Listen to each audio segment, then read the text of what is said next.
Irmãos, eu quero compartilhar com vocês algo que o Senhor tem trazido ao meu coração durante esses dias, onde eu tenho me colocado na presença do Senhor na brecha para buscar a face dEle e a revelação de quem Ele é.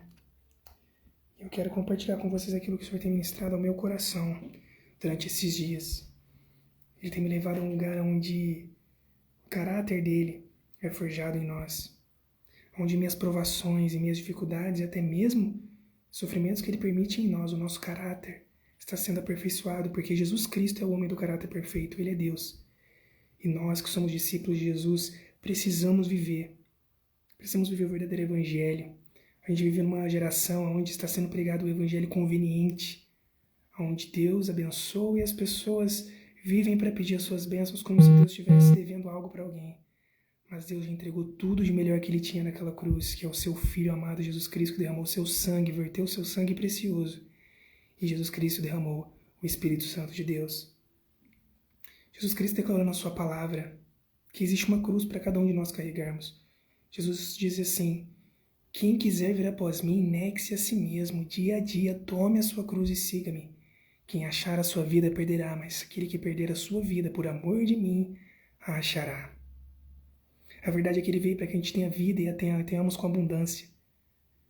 Mas Ele disse que nesse mundo a gente vai ter aflições, mas que era para a gente ter bom ânimo, porque Ele venceu o mundo. O Evangelho de Jesus era o verdadeiro Evangelho. O Evangelho da cruz. O preço que Ele pagou que nós jamais poderíamos pagar. Ele satisfez a justiça de Deus. Ele pagou o preço que nós deveríamos pagar. Ele foi aquele que nos salvou dos nossos pecados. E de fato, já não há mais preço algum para ser pago pelo pecado, mas existe uma cruz para nós carregarmos aqui na terra. Este ano é o ano da unção de Josué, o ano de herdarmos a terra prometida.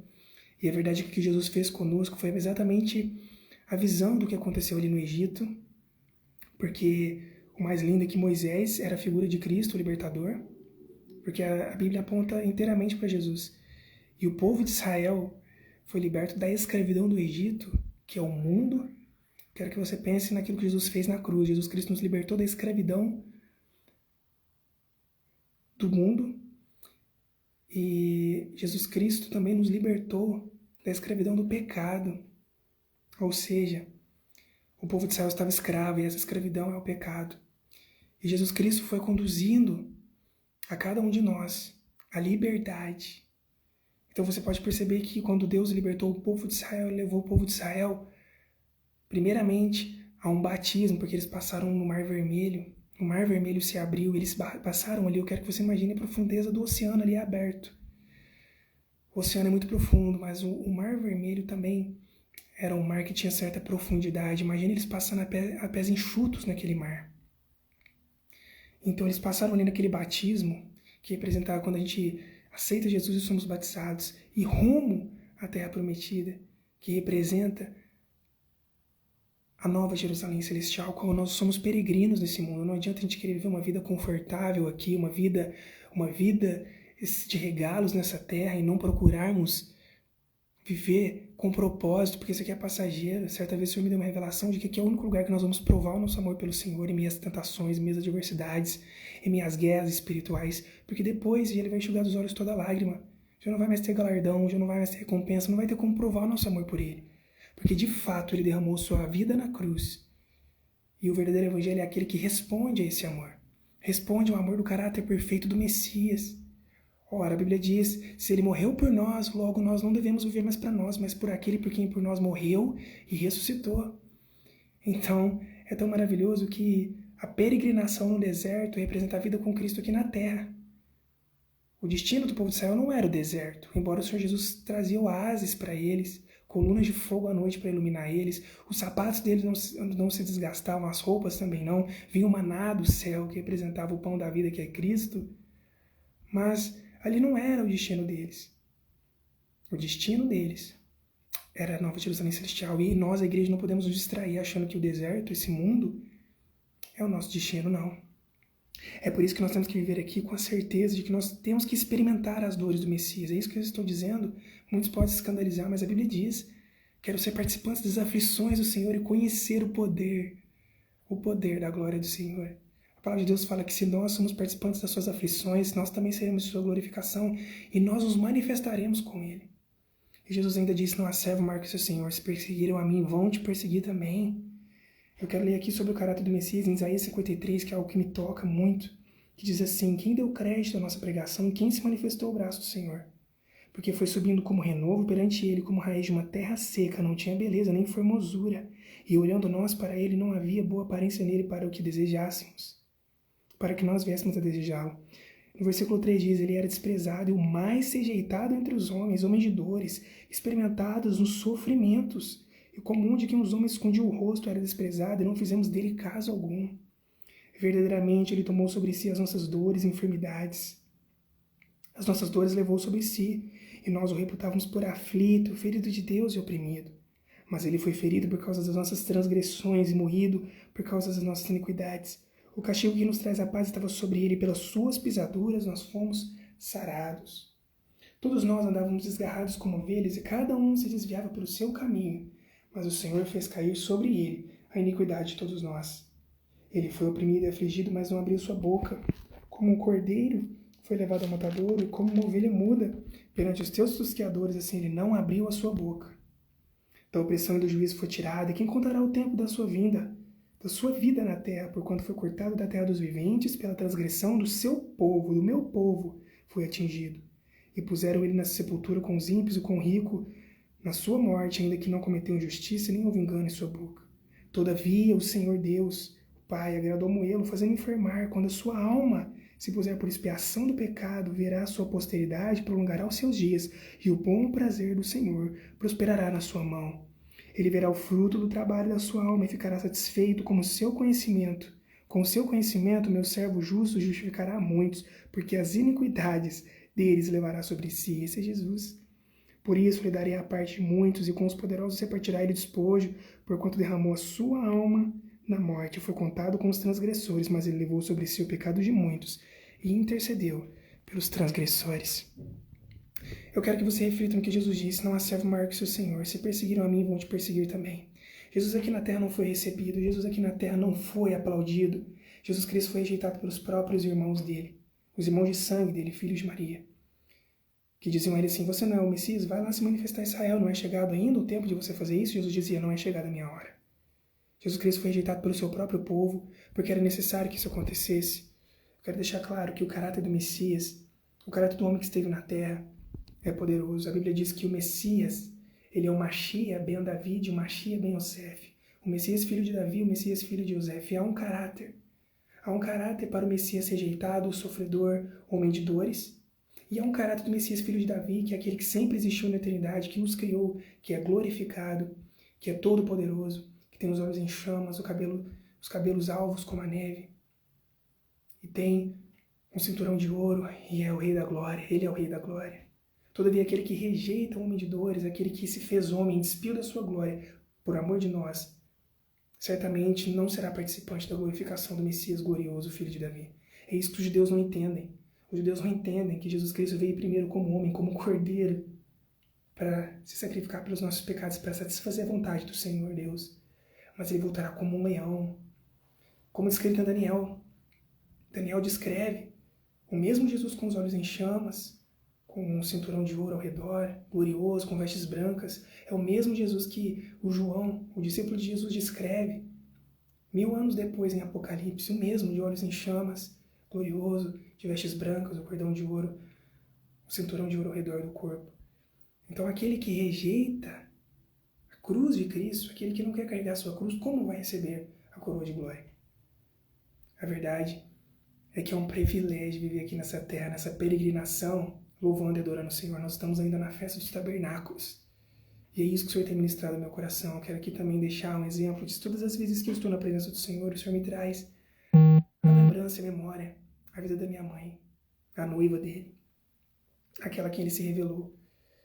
Eu tenho acompanhado a trajetória dela e eu tenho visto a maneira como o Senhor tem forjado o caráter dele nela, a maneira como ela tem dito sim para o chamado, renunciando a vida dela para viver a vida de Cristo, cuidando daqueles idosos, os 3 idosos que ele entregou a ela e depois sofrendo as perseguições que ele sofreu pela sua própria família. E justamente tendo essa revelação genuína de quem ele é. Ele se revelou a ela viu ele com os olhos em chamas, mas aí ele forjou o caráter do Messias sofredor, porque de fato o Senhor Jesus espera por uma igreja que conhece o caráter do seu Messias. Davi, que foi um homem que reinou, que viveu 1500 anos possivelmente antes de Jesus vir ao mundo, ou 1000 anos, ele conhecia o caráter do Messias quando ele escreveu sobre Jesus: me deram vinagre para beber, traspassaram as minhas mãos, aquele que comia comigo, aquele que se sentava comigo à minha mesa, levantou seu calcanhar contra mim. Ele descreveu perfeitamente o caráter do Messias. Aqui em Isaías 53, onde eu li que Jesus levou sobre si nossas dores e enfermidades, foi uma profecia escrita 700 anos antes de Cristo por uma inspiração divina, Isaías. Todos aqueles que são escolhidos pelo Senhor, aqueles que são chamados para viver um relacionamento com o Senhor, conhecem o caráter do seu Messias. Eu posso dizer que eu tenho vivido também essa realidade de perseguição, de aflição, onde o Senhor tem forjado o caráter dele em minha vida. E eu posso dizer que somos privilegiados por viver essa realidade. Eu quero aqui deixar para você esse convite. Você quer seguir Jesus? Ele diz: quem quiser vir após mim, negue-se a si mesmo, tome a sua cruz e siga-me. Quem achar sua vida perderá, quem perder sua vida por amor de mim encontrará. E este é o tempo de voltarmos ao primeiro amor. Em Apocalipse, Jesus começa a descrever sobre as igrejas. Você pode ver que nos primeiros versos ele fala com a igreja, depois já não tem igreja mais, porque vai acontecer o arrebatamento. E ele fala para a igreja de Laodiceia que ela estava achando que ela estava rica, mas ela estava pobre, cega e nua. Ele falou: sugiro que você compre ouro de mim provado no fogo. Ele começa a trazer a repreensão a algumas igrejas, mas a igreja de Filadélfia não recebeu a repreensão porque era a igreja que, mesmo debaixo de dor e sofrimento, não negou o nome do Senhor Jesus. E aí ele faz uma analogia a Davi quando ele diz: eu tenho a chave de Davi, a porta que eu abro ninguém fecha, a porta que eu fecho ninguém pode abrir. Visto que foste fiel mesmo tendo pouca força e guardaste minha palavra, eu também te livrarei da hora, do momento, da tentação, da tribulação que há de vir sobre aqueles que habitam na terra. Então ele dá a promessa do arrebatamento. Eu quero dizer para você que este é o tempo de voltar ao primeiro amor, porque ele diz para a igreja que se perdeu no meio da caminhada. Ele diz assim: vejo que suas obras são melhores do que a primeira, mas eu tenho algo contra ti. Você deixou o primeiro amor. Volta e arrependa-te, lembra-te de onde você caiu, porque senão eu vou tirar o seu luzeiro do candelabro. Ele é aquele que caminha entre os castiçais de ouro, os 7 castiçais de ouro que representam as 7 igrejas. Que você queira ser como Filadélfia. Eu tenho visto na minha mãe, pastor Renata, essa igreja, Filadélfia, apaixonada. É algo tão maravilhoso. Você pode ver aqui que aqui o ministério, a comunidade evangélica Aliança com Cristo, foi entregue a ela. Antes mesmo de Jesus Cristo se revelar como noivo dela. Estava escrito. Hoje, ela é noiva de Cristo há quase 10 anos. E Jesus Cristo também fez uma aliança comigo, com o Pai, com o Espírito Santo, como fez com Davi. Eu sou privilegiado. Mas a verdade é que existe um preço a pagar. Qual que é o preço? Negar a si mesmo. Renúncia. Graças a Deus, Jesus Cristo me ensinou sobre renúncia ainda cedo através da minha mãe, pastor Renata, sobre renúncia. E nós precisamos ensinar uns aos outros sobre renúncia. Porque os discípulos sabiam sobre renúncia. Renunciaram à própria vida. Morreram por amor do Evangelho. Por amor a Cristo e do seu Evangelho. Paulo dizia que ele era visto como lixo do mundo por amor de Cristo e do seu Evangelho. Passaram homens por essa terra que foram homens que verdadeiramente, no meio das adversidades, foram fiéis até o fim e ganharam almas para Cristo. O Senhor está te perguntando qual igreja você quer participar, aquela que deixou o primeiro amor? Aquela que faz boas obras, mas saiu do primeiro amor? Aquela igreja que não é quente nem fria, como Jesus disse, porque você não é quente nem frio, tu és morno, eu vou vomitar você da minha boca. Que nós sejamos quentes, que nós sejamos fervorosos.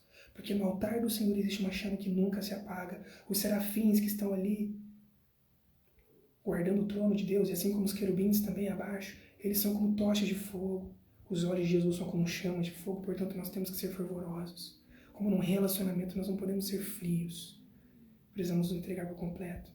E que nesse tempo de tabernáculo que a gente possa refletir nessa palavra e crer que nós precisamos fazer valer a pena cada gota de sangue que Jesus derramou naquela cruz. Em obediência, em entrega, e também estarmos dispostos a sofrer as aflições, porque a palavra de Deus deixa bem claro que nós reinaremos com Cristo, mas reinará com Cristo aquele que passou as aflições com Ele. O fato é que Jesus Cristo já não é mais aquele homem de dores, maltratado, que sabia que era padecer. João mesmo descreve ele. como Ele está agora, glorificado, cheio de glória e poder. Assentado, como Ele diz, Pai, glorifica, me leva novamente, Pai, com aquela glória que eu tinha junto a Ti, quando Ele estava ali no Getsemane, quando Ele estava ali, Ele estava clamando, porque Ele estava com Deus desde o princípio da criação, e hoje Ele está lá. Mas nós que estamos aqui nessa peregrinação, como um dia Ele também esteve, precisamos viver a realidade do que é sofrer por amor do Evangelho. Não adianta a gente pular etapas. Quando Jesus se revelou como noivo da minha mãe, Ele se revelou glorificado. Mas Ele trouxe ela para viver as aflições e as perseguições que Ele também sofreu. Porque nós queremos viver muitas vezes um evangelho conveniente, mas não é isso que é ser discípulo de Cristo. Ser discípulo de Cristo é viver o verdadeiro evangelho, que abre mão da própria vontade para viver a vontade do Senhor. E nós não temos do que nos gloriar. Nós apenas estamos seguindo as pegadas do Messias. E é isso que nós queremos viver, desde que eu fiz aliança com o Senhor Jesus. Foi algo glorioso. Desde que Jesus se revelou como eu e da minha mãe, fez uma aliança comigo, foi algo glorioso. Foi algo que eu não sei explicar.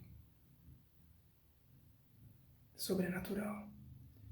Mas a verdade é que nós viveremos sim, nessa peregrinação, perseguições. Mas a Bíblia diz que Jesus declara aos discípulos que não há ninguém que tenha deixado pai, mãe, filho, mulher, bens, por amor dele, que não venha receber 100 vezes tanto aqui na terra, com perseguições, e nos dias por vir a vida eterna. Portanto, o Senhor Jesus jamais ficará devendo nada a ninguém. Mas eu quero deixar claro que a terra prometida, na minha vida e na vida da minha mãe, é a própria presença do Senhor. É o próprio Jesus. É o próprio Deus, é o próprio Espírito Santo. Na vida dela, o próprio noivo dela. A minha porção, a nossa porção é o Senhor, a nossa herança é o Senhor. E este é o ano de herdarmos a terra prometida. A palavra de Deus diz que o povo foi liberto, e a verdade é que aquele que está em Cristo Jesus, ele já é liberto do pecado. A Bíblia diz, não há condenação para os que estão em Cristo Jesus, que não andam segundo a carne, mas segundo o Espírito, porque a lei do Espírito de Deus, o Espírito de vida em Cristo Jesus me livrou da lei do pecado e da morte. É vivendo no Espírito que nós viveremos a liberdade que nos proporcionou. E eu orei ao Senhor, como fiz minha aliança, disse, Senhor, eu quero ser livre para pertencer a Ti, livre para Te amar e ser amado por Ti. E essa liberdade nós encontramos na presença dEle, porque pelo sangue dEle somos libertos, como o povo do céu foi liberto do Egito, da escravidão do pecado, e somos levados ao batismo e à terra prometida, a peregrinação com o Senhor, sob coluna de fogo, o fogo do Espírito Santo que foi derramado em Pentecostes. Nós sabemos que é somente pelo Espírito de Deus que nós temos a liberdade, porque onde há o Espírito de Deus, aí é liberdade. E Jesus Cristo, quando Ele derramou o sangue na cruz, Ele bradou tetelestai, que significa está pronto, está feito. E o véu do templo foi rasgado de alto a baixo. Pelo sangue nós temos livre acesso ao Pai, por meio do Espírito que nos conduz. Porque o Espírito sonda as coisas de Deus, as profundezas de Deus. E Jesus disse, eu vou para o Pai, mas não vou deixar vocês órfãos, vou mandar o Consolador. E Ele vos fará lembrar de tudo que eu vos tenho dito. E que nós possamos viver essa liberdade. É o que eu oro ao Senhor. Eu quero ser cada vez mais livre e viver cada vez mais fluindo em adoração pelo Espírito de Deus, entrando no Santo dos Santos. E eu venho neste momento convidar você a viver essa verdade. Em nome de Jesus.